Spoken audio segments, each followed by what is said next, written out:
Phoenix Books presents Bootlegger's Boy by Barry Switzer with Bud Shrake.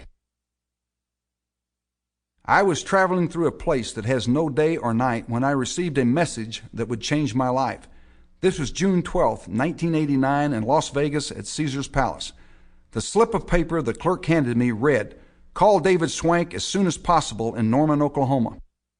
As head football coach at the University of Oklahoma, I had been living a nightmare for the last 6 months.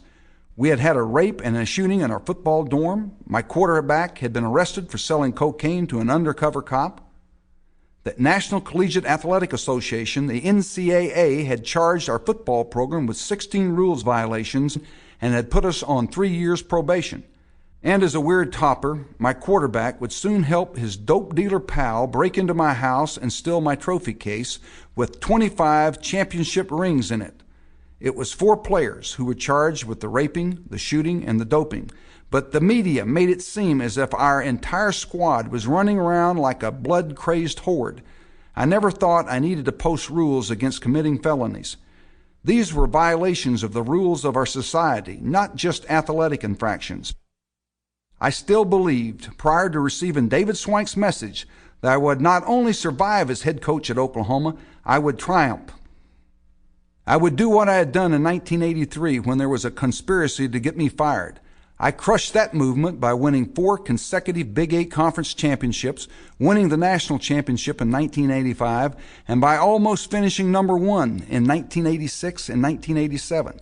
The crime that had given my opponents strength against me in the early 80s was having 3 losing seasons in a row. You need to understand that at the University of Oklahoma, an 8-4 record is considered losing. In my 3 losing seasons, 7-4-1, 8-4, 8-4, 8 of the 12 losses were to USC, Texas, Nebraska, and Ohio State. That didn't make me a failure in my eyes, but it wasn't good enough for the Oilies. During that short period when we made these Oilies uneasy by only going to the Sun Bowl and the Fiesta Bowl instead of 3 Orange Bowls, the president of the university, Bill Bonoski, gave me the bottom line on my situation.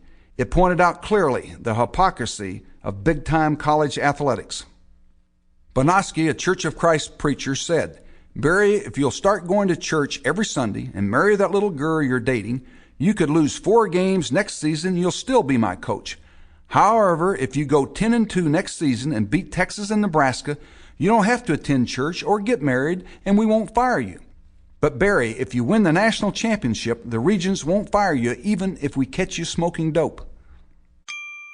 Sample complete. Ready to continue?